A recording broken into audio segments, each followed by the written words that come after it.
Well, good morning. We'll get underway. We've got a quorum now, so we'll go ahead and get started. I'd like to welcome everyone on a kind of a summer was over from Friday and Saturday, and it's back to winter again. So always on a Monday, always when you have to drive back in on Sunday, it does this. So can't get any luckier. We've got two hearings today, very unique hearings for the fact that looking through the fiscal note on each one of them, there really isn't any. So that's somewhat amazing in itself. So would like to welcome everyone on our Monday unusual no fiscal note hearings. And our first bill up is on House Bill 2618. And David, can you kind of give us a review of 2618?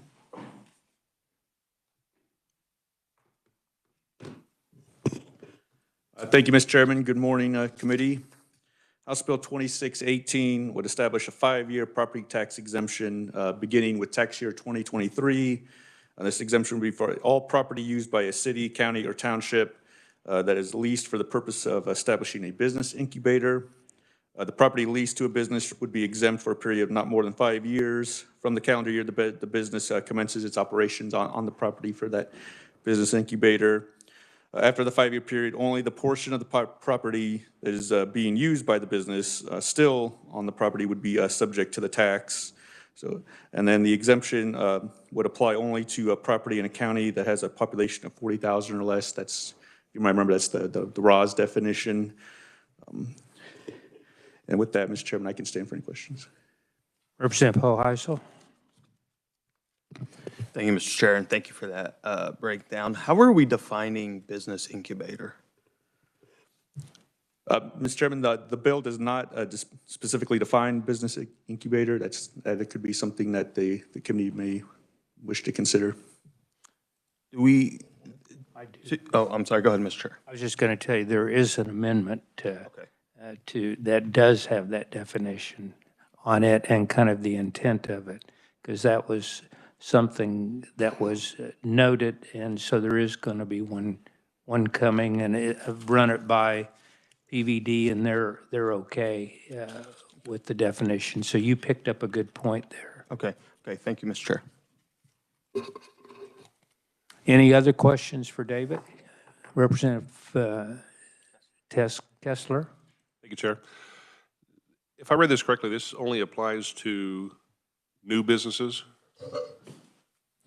Correct. Yeah, it'd be those that would have to be in that business incubator as it would be defined. So yeah, there'd be kind of a startup business in this property, that space that would be in the. Other questions? Thank you, David. The fiscal note is available on our committee drive, on the S drive, so if you would want to pull it up to look at it, you can. But like I said, unusual that it's a low impact bill. Our proponent for this bill, we just have one piece of testimony, and Tricia Purden from the Office of Rural Prosperity. And this is something that, again, that back in Tricia's former role and my role, over a period of time, we discussed something like this, and finally be able to get out and look to see that it could have some value on a statewide level. We were looking at it just for our county, and so it's like to welcome you, Tricia, for making the drive up from the south today, and anxious to hear your testimony and your comments on it. Thank you very much, Chairman, and thank you very much, committee members. I'm excited to be here today to talk about this project. It really does hit home for me from a perspective of working with entrepreneurs in my past positions. The Kansas Department of Commerce supports House Bill 2618 and requests that the House Committee on Financial Institutions and Rural Development pass the bill favorably. Helping to spur small businesses and entrepreneurship in rural communities is a critical piece of economic development, especially in very small towns across Kansas. This really creates a mechanism to lower the operation costs for these businesses, allows them to reduce that initial startup cost so that they can focus their expenses and costs on new production and development of their business itself rather than rent or mortgage payments. The purpose of the legislation is to decrease the cost of these incubator operations and tenant expenses to encourage more business startups to get going in these rural communities. And it really is the new way that rural communities are seeing new businesses get going in their towns rather than looking for the big fish that traditional economic development has gone after. This is really a way to grow your own, as some like to say. Having businesses owned by the city, county, or nonprofit would be property tax exempt if the purpose of this space is to grow businesses and to locate the business in Kansas after the incubation.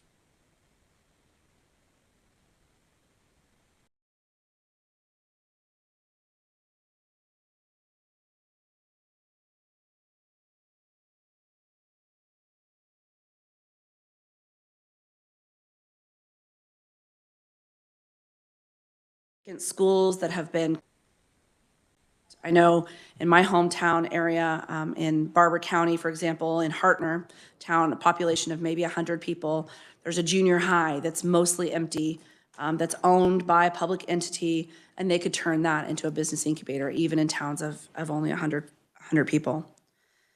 There are some key elements, though, that I think adding to this, and Representative Kelly mentioned that he has an amendment ready to go, but defining a publicly owned incubator as a property under public ownership that would provide temporary tenancy to start up rural micro entrepreneurs, micro enterprises, new technology development entities, or commercial entities at below market rates for a term of 5 years or less would be one of the definitions I would encourage you to take a look at. And then ensuring that the incubator is only eligible for those tenants that have been in business for less than 5 years. We don't want this project to be a competing factor for our other landlords, of course, in these rural communities. And then limiting incubators to counties with a population of 40,000 or less, and cities with a population less than 15,000. So we really focus in on those smaller counties in Kansas. Really, the intent of this bill is to provide temporary tenancy for the initial 5 years. If perhaps that business wants to stay in that building, this allows that city to then tax only that portion that business is located in. And so it would actually increase potentially the taxes generated because currently that building is not on the tax rolls. If they move out, then this will allow some turnover and again, build on that incubator ecosystem of a small business and allow for new businesses to move in there and that business that has incubated for 5 years to move out. So a nice turnover for the community, utilizing space that probably isn't currently utilized. So with that, I'm open for questions and happy to help with anything I might. Representative Hoheisel. Thank you, Mr. Chair, and thank you for being here today, Tricia. Can you give me an example of what kind of businesses we're targeting with this? Yeah, absolutely. So for example, a business that I had worked with in the past, they ended up having to move into a different incubator, but it was a small toy manufacturer. They had patented a new toy, had gone through the patent process, and that was $20,000 to go through that process. So they couldn't quite afford to buy a building or rent a building. And so they were able to lease a very small office and continue their patent operations with a 3D printer and got their business up and going enough that they could make a sales pitch to then open into a larger business and then eventually a manufacturing center. So those are the kind of businesses we'd like to see opening in there. I've also seen, small online boutiques where they started maybe making some clothing or buying some clothing and marketing those clothing and then moving into a small incubator space and then realize that they need more space and then they go and they rent full price rental spaces in the downtown and those spaces turn over quite frequently. So, in the toy manufacturer, what was the building they rented or the space they rented? What entity was it from? So my organization, Montgomery County Action Council, had partnered with, I think it was the community college and then the city to purchase a downtown building with earmark funds. So it was back in the late 90s, early 2000s, and we had created an incubator there. And so it worked really well, but those earmarks no longer exist, and so creating these incubators is getting harder and harder to do. Thank you, Mr. Chair.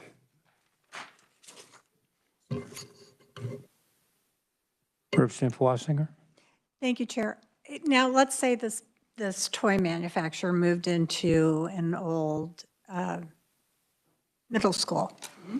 The entire building, they're using one room, or one tiny segment of the whole building, and now the whole building is now tax exempt, is that correct? No, the building itself currently is tax exempt because it's owned by a public entity, so currently not generating any taxes. If this company moves into the building right now under the current statute, the entire building now goes onto the tax rolls. And so a city that owns that building would be paying its own taxes. By using this, it would only tax that square footage. That's what I was looking for. Of square footage. Yeah, that square Okay. footage of that. Thank you very much. Space. Thank you, Mr. Chair. Representative Flynn? Thank you, Mr. Chair. I'm curious to hear what the definition is going to be. Would this include franchises or businesses that exist in other areas that are looking to move into those counties? It would certainly, for a business that wants to move into that county, it would certainly allow for something like that. I don't think there was anything that I'd seen that would limit the types of business that could take advantage of this. The expectation is then they would move out of that location. Yeah. Ideally, they would move out of that space so we could incubate another business. Thank you, Mr. Chair. Representative Osmond? Thank you, Mr. Chair. So as I understand it, the relief itself is on the property, not on the business that is going into it. So in that situation, you could have the property owner gets the tax incentive or the tax relief, but wouldn't necessarily pass any of that on to the individual business that's being incubated there. Well, currently, they're already getting tax relief because they're not being taxed because it's a public entity as it is. So they already have that incentive by being a public entity. And so by offering that space, they technically could then tax only that piece. They don't technically have to provide that tax abatement. They could immediately tax them day one and include that in their rent if they wanted to do that. It is completely up to local control and what that local city or county would like to do. Okay.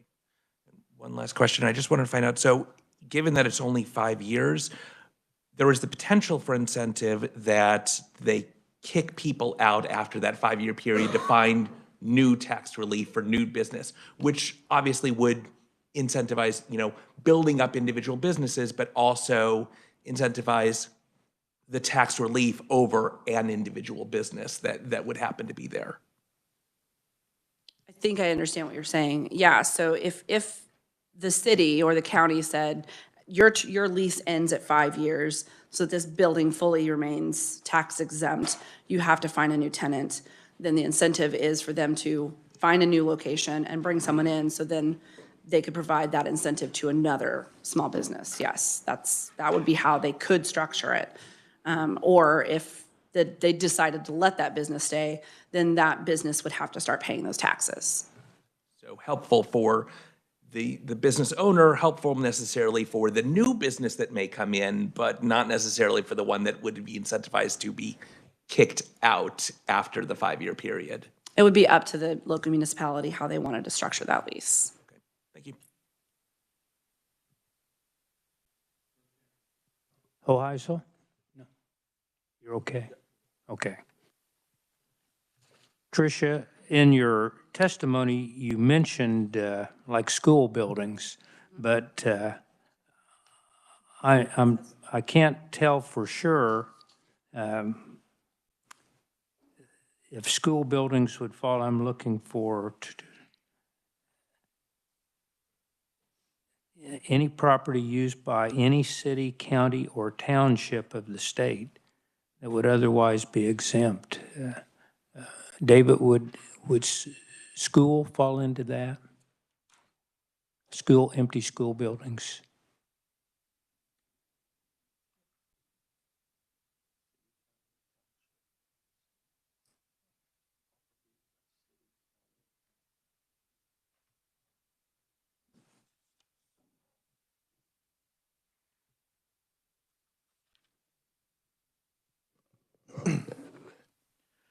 Mr. Chairman, KSA 79201A does speak to buildings used primarily for academic or vocational education programs.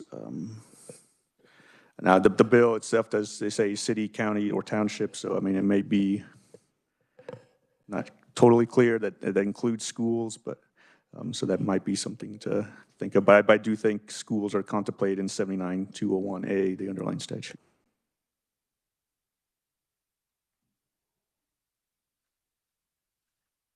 And Trish, across the state, I mean, I know when we were looking at this in Montgomery County, there were several buildings that would fall into this that are vacant or partially vacant, but several totally vacant. How about across the state? What have you discovered as you've been traveling? Yeah, so we did a rural outreach. We worked with Kansas Sampler Foundation too to reach out to communities. We had 43 counties that responded. They absolutely would have a building that they could utilize this bill for to start a business incubator in their county. And several of those counties actually had 2 or 3 potential options.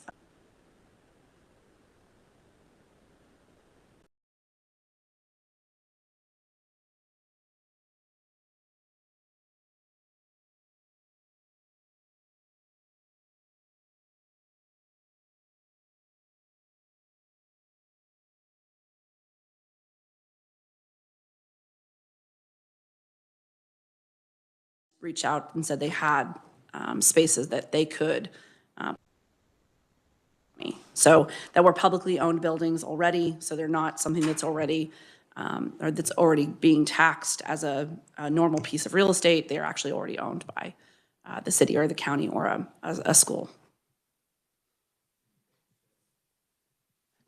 This is the reason we really have no fiscal note, even though it did make a comment about how could conceivably decrease revenue. I think is what the fiscal note said, but there is no revenue, so there wouldn't necessarily be a decrease, just a delayed increase if that entity wanted to stay and take over that building. Technically, I suppose a city could purchase a vacant building that they're seeing an old school in their community that the city would then own, and then that would take it off the tax rolls. But they could do that either way, if with or without this bill, I suppose. And so in that case, there could be a decrease in property taxes if after this bill passes, a city goes and buys a building that's currently being taxed. Okay. Any other questions for Tricia? No? Well, any final comments, Tricia, on the benefits that, 45 communities, so someplace. 45 counties. 45 counties, so any idea on the number of buildings other than maybe 1 or 2 per county? Typically, most of them had at least 2 that they think they could utilize, buildings that were currently being underutilized. And that was with a couple weeks' notice. I think if we had more time, we could probably get more feedback from counties across the state of Kansas. But those are the ones that came back and said, here's the building, here's exactly the square footage, and here's how we could utilize this bill. Okay. Well, thank you, Tricia. Thanks for making the trip up. Thank you very much. I appreciate your time. Well, I show no other proponents on this bill. Is there anyone else that would wish to testify as a proponent? If not, we'll close the proponent portion, open up the neutral portion. I show no No one as a neutral on this bill. Anyone wish to speak as a neutral on this bill? If not, we'll close the neutral, open up the opponent. Had no opponent testimony, either oral or written. Anyone wish to testify as an opponent to this bill? If not, we'll close the opponent portion and we'll close the hearing on House Bill 2618. Now we'll go and open the hearing on sub for Senate Bill 400. And David, could you give us a little breakdown on this bill?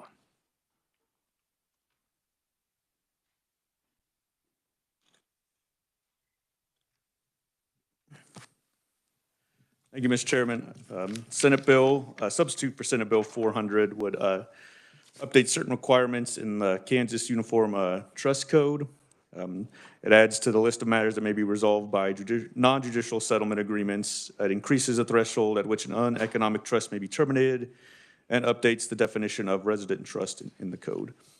Section 1 amends KSA 58-111 to add the following matters to the list of matters that may be resolved by a non-judicial settlement agreement.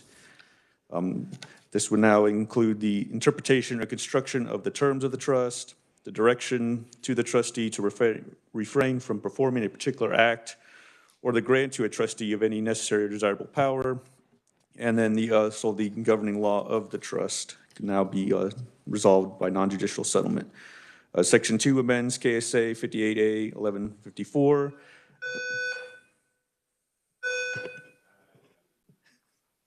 Set off the fire alarm, I guess. Attention, an emergency has been reported. All occupants walk to the nearest exit and vacate building.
We might as well go ahead, David, to this, probably the most exciting bill that we've ever had. Yeah, And what I remember anyway, so it's going to be a great entrance. So if you could tell us a little bit about it, David?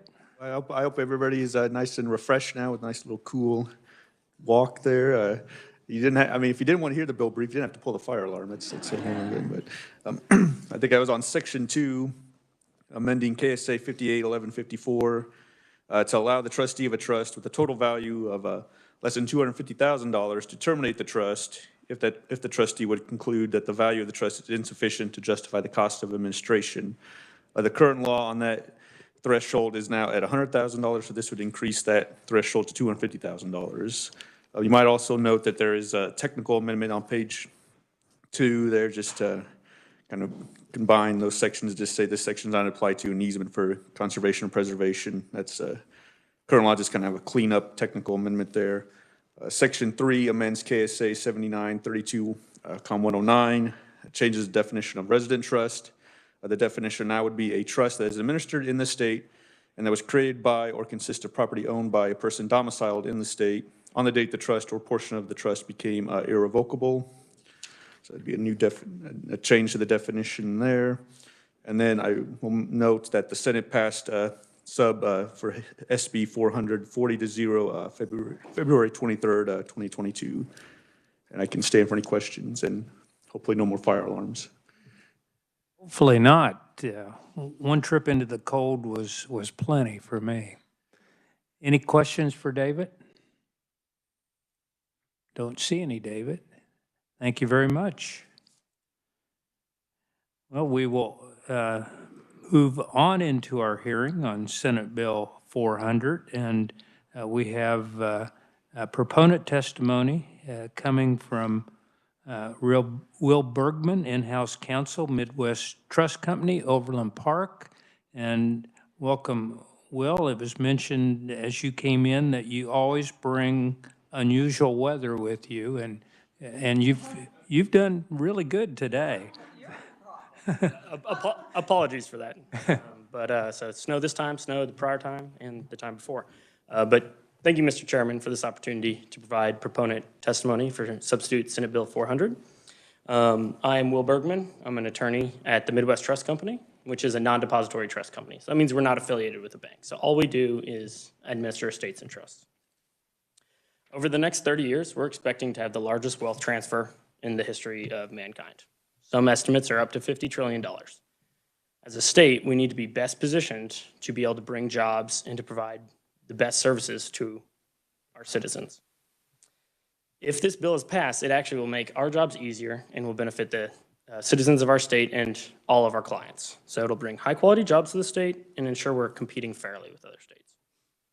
So as background, in Kansas, there are 45 institutions that provide trust services. That's corporate trustees. But not always are trust services being provided by institutions. And also, individuals are providing the same services. So that could be a loved one who's corporate or who's trustee or executor of an estate. But between those 45 institutions, $65 billion are administered by trust companies and banks with trust powers in the state. So this is not a small aspect of the bill, even though it's not particularly interesting for some.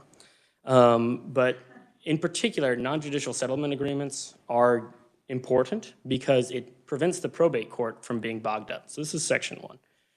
Because if you're trying to amend a trust and there aren't certain provisions within it, you actually have to you have to appeal to the court to create the change. So what a non-judicial settlement agreement allows you to do is go through and get all the interested parties, so that's if the settlor is still alive, and the beneficiaries, and get their attorneys to draft up a document which outlines how the estate or the trust will be changed. And this is good because if everyone's agreeing, there aren't going to be lawsuits. So these changes are going to be important. For example, one that would have been useful is, and normally they're used to correct mistakes in the drafting process, whether someone used the wrong form, inserted the wrong document, or if in the 1980s, really high inflation, person's very conservative investor says, I only want to have bonds and treasuries in this trust. It's a few $1 million, and that doesn't make sense now with our modern day recollection. So in order to go through a non-judicial settlement agreement to correct that is normally what's done. And there's also, they're utilized in every state, has non-judicial settlement agreements, but in Kansas, we took these three provisions from Tennessee, Missouri law, because they are typically seen as better states to administer trusts in. So for uneconomic trusts, this is section number 2. This is important as well. So almost all of the Uniform Trust Code was passed in 2002. There's over 100 statutes that are incorporated into everything. And it was originally $100,000, and due to inflation, it's increased significantly. And to $250,000 makes a lot of sense because we are trying to do the best things for our clients. We're our fiduciaries. We're obligated to do what is in our clients' best interests.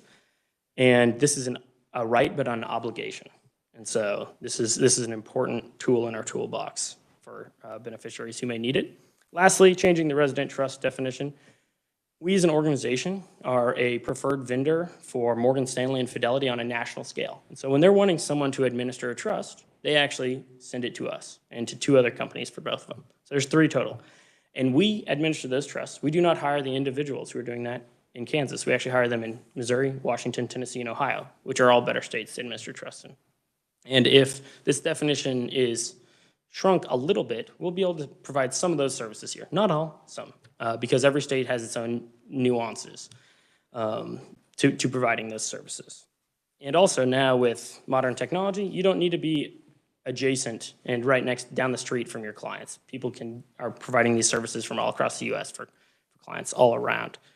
And this is a substitute bill because the Judicial Council and the Kansas Bar Association have been studying a few provisions that was originally created, and we've been working on studying those some more and coming up with the changes that were requested originally.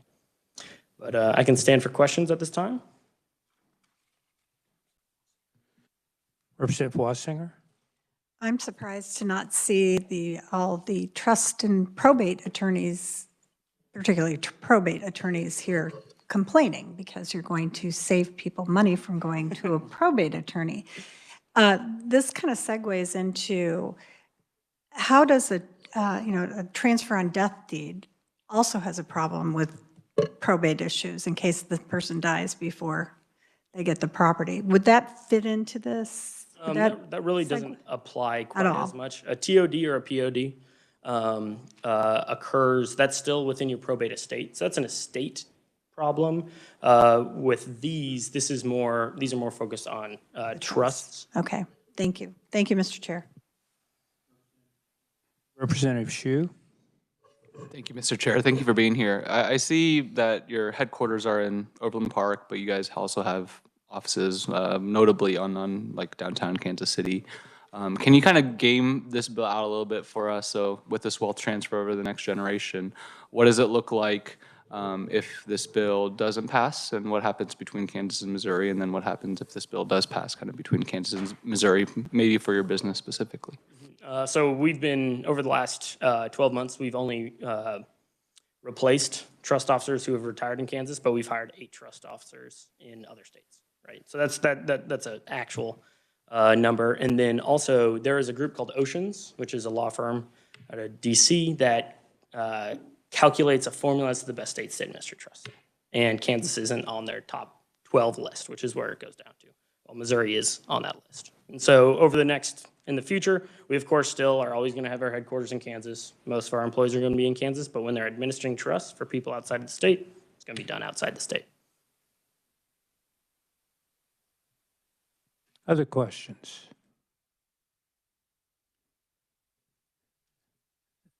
So do you see that this change that's being proposed, other than maybe once the other couple things that were taken out might be something to add in later, or you may not have to add in, it may be taken care of. You think this will carry you a ways into the future on what you'd need, since this is the first revision in quite a few years? Exactly. Typically, the trust companies aren't normally coming up here and lobbying, but these are things we're passionate about because we're passionate about taking care of our clients. And we're trying to do what's in the best interest of them. So that's why I'm here today, so we can, but the other proposed portions are important, but right now we're able to find those solutions in other states. But we'd like to bring the jobs back here. It's easier to manage people in one location.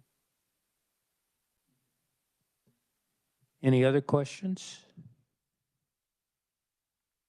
Well, thank you very much, Will, for making the trip. Next time, bring a warm day when you come up. We'll work on it. Our next proponent is it's written only, so you might take a look at that. It's Joan Carnes, Trust Division Board, Kansas Bankers Association, as a proponent. That's the only two I have listed, one oral, one written. Anyone else wish to testify as a proponent to sub for Senate Bill 400? If not, we'll close the proponent portion and open the neutral portion. And I have one listed, Joe Molina, Director of Legislative Services, the Kansas Bar Association. Welcome, Joe. Morning, everybody. 14 years here in this building. It's the first time I ever got to see you guys. So I get to check another box off and hopefully get through this unscathed. I know some of you personally, and I appreciate the opportunity. My name is Joe Molina with the Kansas Bar Association. I'm a lawyer there. And the reason we have a substitute bill is partly our doing. And so at the outset, I really need to thank the Bankers Association and Midwest Trust, I will specifically, for working with us on this. When you talk about trust, the most exciting thing that can happen to trust is having a fire drill in the middle of a hearing. And so there's not a bunch of back and forth a lot on trust. And while the bankers and Midwest Trust were working on their proposal, the Kansas Judicial Council was also working on a significant update to the decanting provisions that is within the original as introduced bill. Decanting basically is a way for someone or a settler, someone who sets up the trust, to go ahead and amend that after getting consent from everybody who's a beneficiary within that trust. If you have an irrevocable trust, you have to have specific rules on how you can open that up again. And the Kansas Judicial Council was studying those types of rules. And when we saw this bill, there's a bit of conflict. I don't want to say a lot of conflict, but just enough that I think that if we could take that portion out and have a study over at the Judicial Council to see if this fits. Because when you look at the Uniform Trust Code, Kansas is a Uniform Trust Code state, you can picture it as almost 1,000 little jigsaw pieces. I use this analogy over there, so I apologize to anyone that heard this before. And over time, right, as with any jigsaw, some of the edges gets worn, and you're gonna have to look at those. And when you wanna go ahead and replace one, there is a way to replace them. And you may round the edges, but you still understand what the whole picture is, right? But if you start removing pieces from that puzzle, right, then you can maybe lose the overall effect of what it should do. And that is why I think it was important that we go ahead and study the decanting provisions and make sure that we all line up, and that when we look at it on the wall as an entire piece of legislation, it all makes sense when we're looking at the Uniform Trust Code. We also asked that we further look at the rules against perpetuities. I learned about this in law school 20-odd years ago. No lawyer likes this. It is basically a very old common law principle that dissuades private property owners from using legal instruments to keep private property into perpetuities forever, and a trust. So you couldn't make a trust that says, I'm going to give this land to my ancestors, right, or my grandchildren and their grandchildren for 1,000 years. You can't do that, right? And that's what the rules of perpetuity prevents us from doing. But we had a provision in there that would remove it from the Kansas statute. And we were unsure of what that would actually look like. And so, again, we wanted to go ahead and have the Judicial Council study it. And the reason why the Kansas Bar Association here instead of the Judicial Council is we have a number of overlap in membership. On their committee that studies these things specifically, I have a bunch of people in our probate, real estate, and trust section. And so that's where that discussion began. And so I really want to thank them for allowing us more time on that. And within your packet should be a letter from the Kansas Bar Association that we intend to send today to the Judicial Council, formally requesting a study of those two provisions. But other than that, we appreciate the time. If there's any questions, happy to stand. Any questions for Mr. Molina? Outstanding. Yeah, Thank you. yeah, yeah, it's already a lively enough hearing, so. Thank you. That is the only neutral that I have. Anyone else wish to testify as a neutral on Senate Bill 400? If not, we'll close the neutral portion, open the opponent portion. Have no one signed up as an opponent, either oral or written. Anyone wish to testify as an opponent to 400? If not, we'll close the opponent portion and close the hearing on Senate Sub 400. That's our hearings for today. Since we're down 3 meetings after today, and both of these bills are shorter ones, I'd like to start out and see if there is objection to us looking at working these bills today. Representative Hoheisel. Thank you, Mr. Chair. I move we suspend the rules in order to work the bills today. We have a second from Representative Wassinger. And we'll start out with, I'm sorry. All those in favor signify by saying aye. Opposed, nay. Motion passes, and we will work the bill. The 2 bills today. We'll start out with our first one, which is House Bill 2618, which was the property tax abatement, public buildings, 5-year property tax exemption. And is there a motion on this one? Representative Hoheisel? Thank you, Mr. Chair. I move we pass out HB 2618 favorably. Have a motion by, a second by Representative Wassinger. Are there any discussion or any amendments for this bill?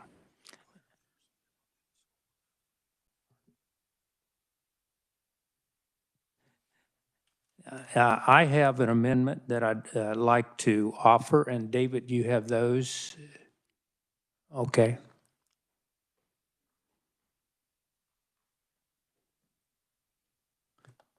I'll kind of go through it while David gets it. There's 2 things in this particular amendment. One of them was addresses the question that Representative Hoheisel brought up about is there a definition of what a publicly owned incubator means? And this question was also raised by David Harper of PVD about some guidance for them on what a publicly owned incubator would be. So had a definition put together, did run it by PVD, and they are okay with it. Also an intent of what this is. And until David gets back, I'll just say the definition was, under this section, publicly owned incubator means a property under public ownership that would provide temporary tenancy to startup rural micro-entrepreneurs, micro-enterprises, new technology development entities, or commercial entities at below market rates for a term of 5 years or less. And then the intent of the legislature is to provide temporary tenancy for the initial 5 years, and after that, the tenant can remain in the space and pay property taxes based on the square footage of the space being leased, or move out of the space and allow the governmental entity owning the property to establish a new business incubator space for the new business. And the other portion of this amendment is that it basically puts in a sunset of 3 years. That would say after 3 years, look to see, is it working, is it being utilized? And if it is, it could, sunset could be either removed or extended. If it's not, then it was a look to see if this is something that would help rural populations. The other thing I noted that Tricia mentioned, but is not in the bill, is about a population for a city of 15,000 or less. But that is not in the bill. It's just population of 40,000 or less for counties. And so that would be one particular thing that we could look at. I'll let you read through this and see what questions you have. And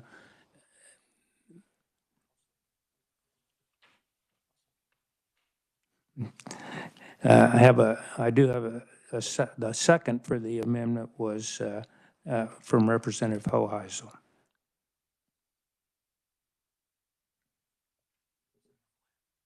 Representative Flynn? Thank you, Mr. Chair. How does the sunset affect those current business incubators that are already being utilized then? Well, now, this bill is specifically for those that are publicly owned for a city, county, or school, so I don't know that there are any. Are there some going? My question is if there are some going when the sunset hits, and there are some going, not current right now, but current as of the sunset. My thought would be, and we'll confirm with David, but that it says no new applications shall be granted after December 31st, 25, but that the 5 years would go. Mr. Chairman, yes, that's great. It would be no new application could be granted after, but those that would be ongoing prior to December 31, 2025 would remain through that 5-year period. Okay. Representative Osmond? Thank you, Mr. Chairman. I am wondering as well in the sunset provision, it says no new applications for exemption shall be granted, but there's no application process in the original bill, and there's no granting of it. It's just if this applies, then if this is met, then this applies. So I'm trying to figure out where the application comes in and where the granting comes in. Well, my thought would be, and could be wrong, so verify with David, that the application would be the incubator tenant applying to the county or city or whatever to grant the property tax exemption for them to enter that space as a basically trying to incubate a new business. So that it would be the decision of the taxing unit to do that. But I'll ask David your thoughts.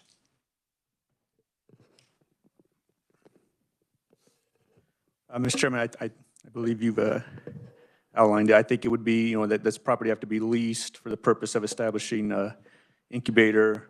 So I think it'd be that agreement to enter into that lease with the city, the county, or the township for the incubator.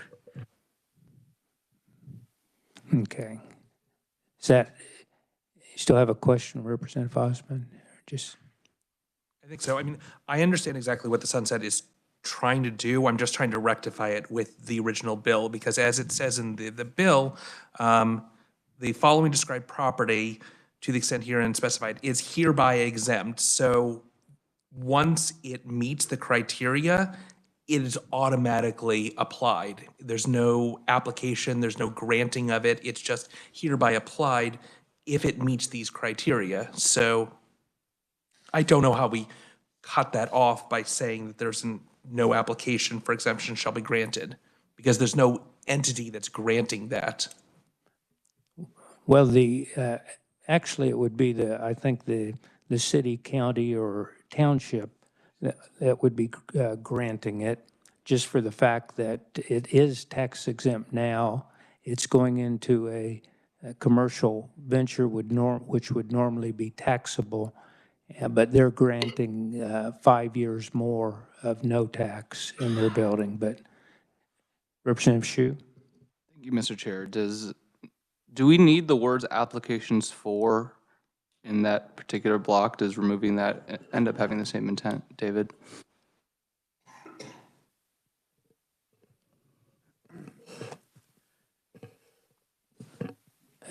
David? Mr. Chairman, I think since, since the underlying bill doesn't talk about applications, it may be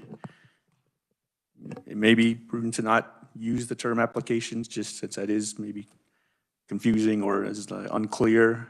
So I think you could strike applications for, just say no new exemption shall be granted. I think that might get to the intent and maybe do something, but that's to the will of the committee. Would that clear it up, Representative Osmond, if there was just... Believe so. I'm just reading through it again, as I say, but I believe so. And it would just read, well, I understand no new exemption shall be granted after December 31st of 2025. Yeah. Mr. Chair, I believe that should help clarify the situation.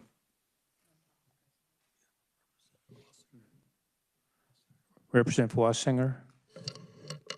So I'm assuming that if an incubator comes in anytime within that 5-year period, they will be able to get another 5 years, or you don't, you either do it the first year and don't get anything? Is that, because if no new applications are being seen, then if you apply right before December 31st of 2025, then you're only going to get a year.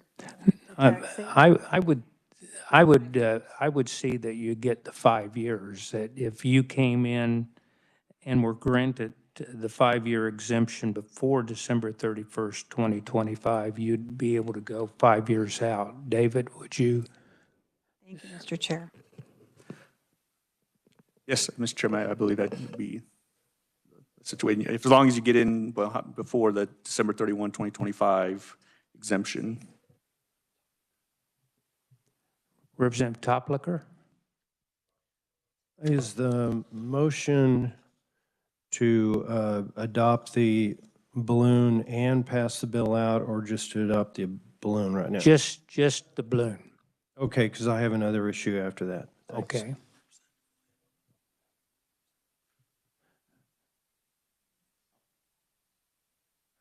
Any other questions?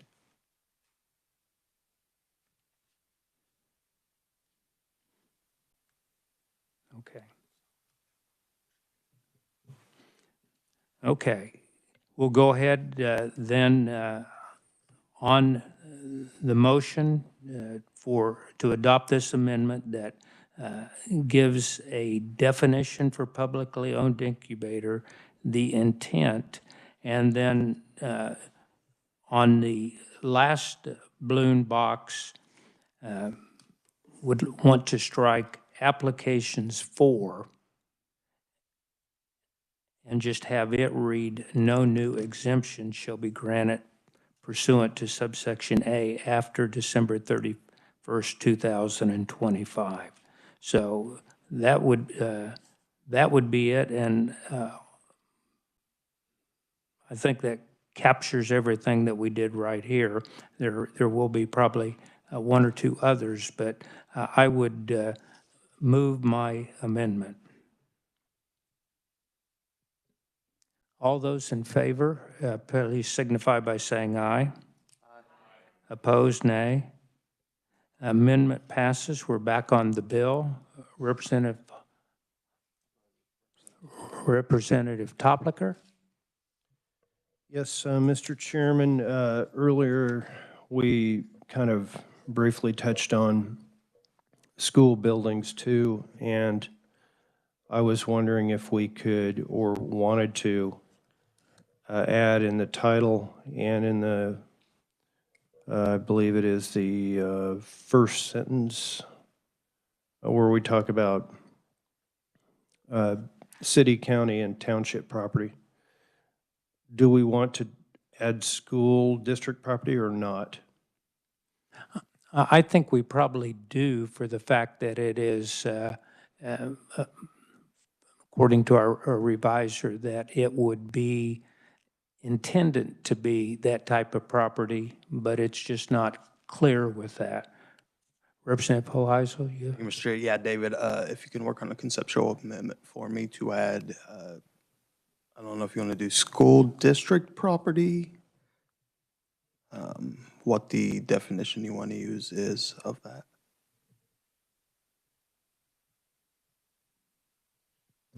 Yes, I think that is a good thought, Representative Toplicker, that was brought up, and we were visiting about that up here, that we need to make it clear.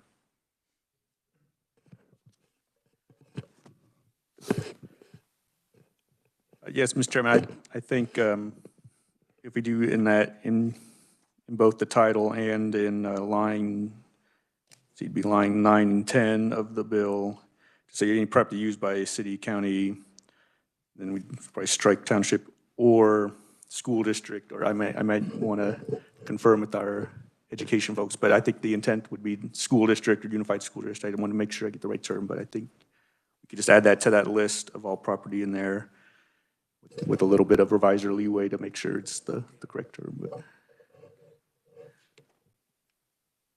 Representative Hoheisel. Thank you, Mr. Chair. David, did you say strike township? Is that what you said? Oh, I'm sorry. Or, okay. I'm sorry. Or, so it'd be city, county, comma, township, or school district. Okay. Mr. Chair, that would be my motion. Okay, and we have, I want to catch Representative Poskin too. Thank you, Mr. Chair. Do we need clarification if that is a vacant school building, or can it be used for school? And then just have part of it leased to an incubator?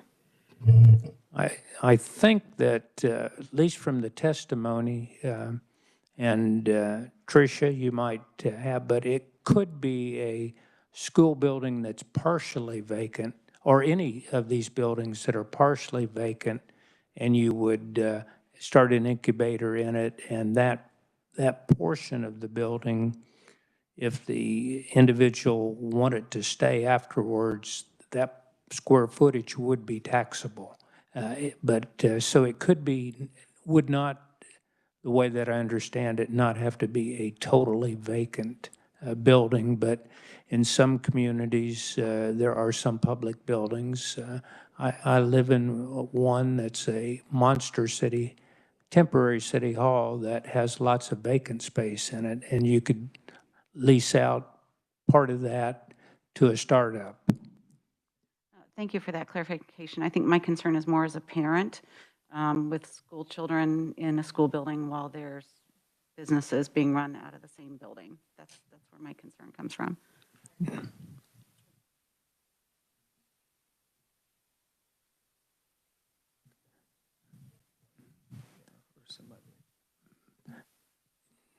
Tricia, any comment on that? I think really the intent of allowing school district buildings to be included would be like abandoned school buildings that are no longer being used for education of children.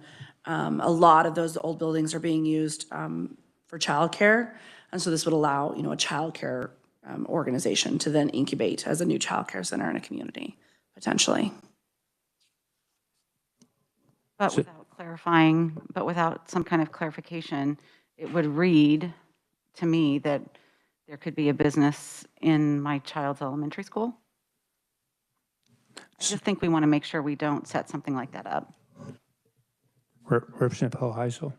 Thank you. I don't think that this, I think if that's happening, it's happening already. I don't think passing this amendment or this bill will give any extra rights to a business to go into a school if their rights aren't already established in law, I guess, is what I would say. But I know Representative Walsinger has something on that as well. Also, Walsinger. thank you, Mr. Chair. Also, there has to be an application to the county or the school district, which it says right in here. Basically, they'd apply for the tax break. I think that would be caught long before anyone, you wouldn't have someone suddenly working in a school building. I think it would be pretty clear for local authorities to make that decision. Representative Shu? Thank you, Mr. Chair. Just a quick comment based on what Representative Hoheisel said. If they're already in the schools, then that goes against kind of the intent of this, I think. Are we not just giving them a property tax break for property taxes they're paying now in that case? I'm not saying they're in the schools. I'm saying that this legislation doesn't give any business a right to or to not go into a school. So if they already have the opportunity to be in the schools before this, they still have the opportunity to be in the schools after this. This doesn't, yeah.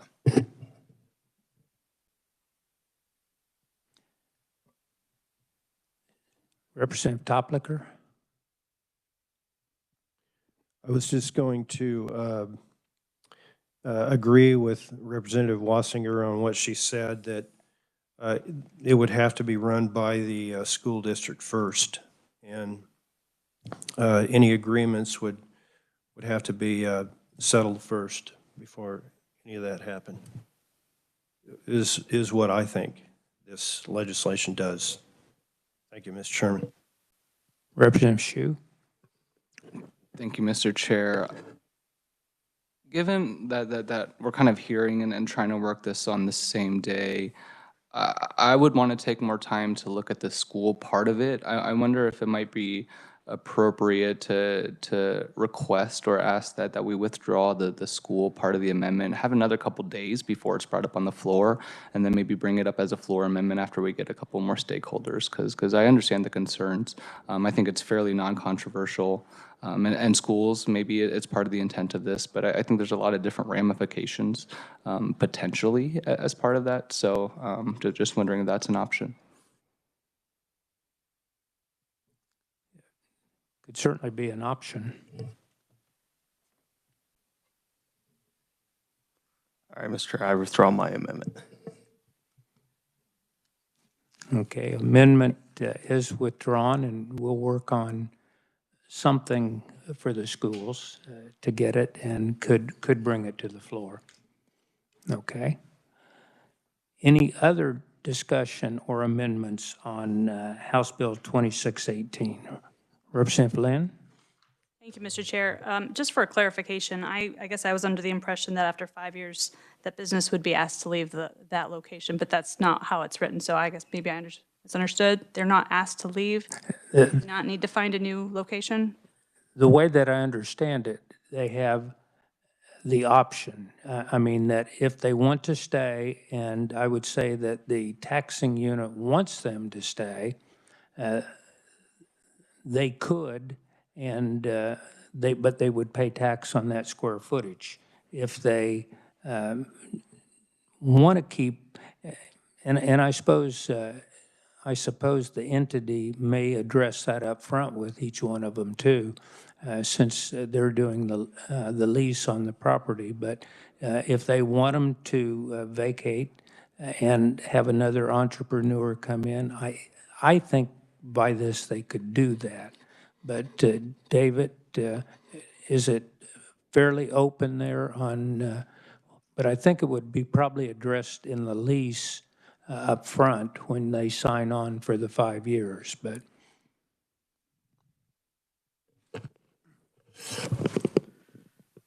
Mr. Chairman, yes, I think it would be, I think it could be the decision between, the governmental entity and the business as part of the lease, whether or not they'd want to keep that business in the building and then have that portion of that office space go on to the tax rolls, or have them then transition out and move somebody in. But I think that would be up to the agreement between the parties in the lease.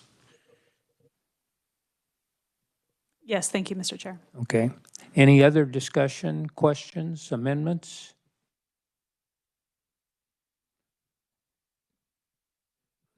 Not, then I don't remember now who made the motion on the bill originally, but Representative Hoheisel?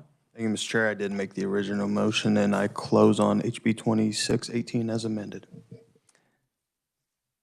We are now on 2618 as amended. All of those in favor of passing out favorably House Bill 2618, please signify by saying aye. Opposed, nay. 2618 passes out favorably. Now we'll go to House sub for, or not House sub for Senate Bill 400. And on this bill, would also like it, since it was simpler, I think, than the one we had, I would like to look at working this bill today if there are not objections. Could we have a motion to suspend the rules then? Oh, for both, okay. Don't want to not have that correct. Okay, on House Bill, or on Senate sub for 400, need a motion on this bill to move it out. Is there a motion? Representative Shue moves, Representative Wassinger seconds.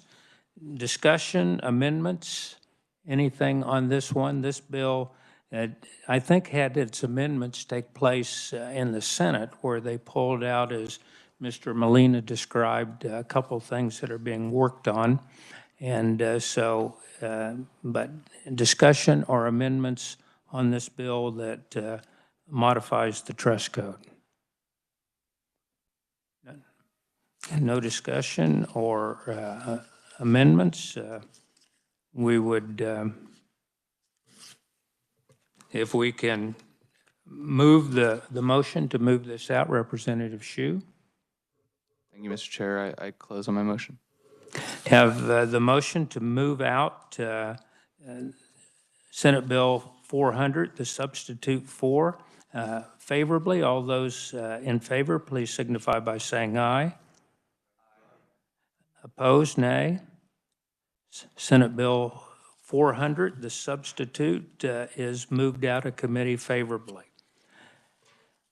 Committee, on Wednesday, we will have potentially the bill on the historic tax credits will be ready to look at. I think the amendments to that are being buttoned up, and we'll look at that. So watch for that. We had one other bill that was going to come up, which was kind of a gap insurance bill under the Office of the State Bank Commissioner, but right now, based on not looking like everyone will come out with an agreement on that bill that's involved in it, we may not have that this time. So we will have, watch your email for Wednesday, but I think the plan will be try to do and work on that, the historic tax credit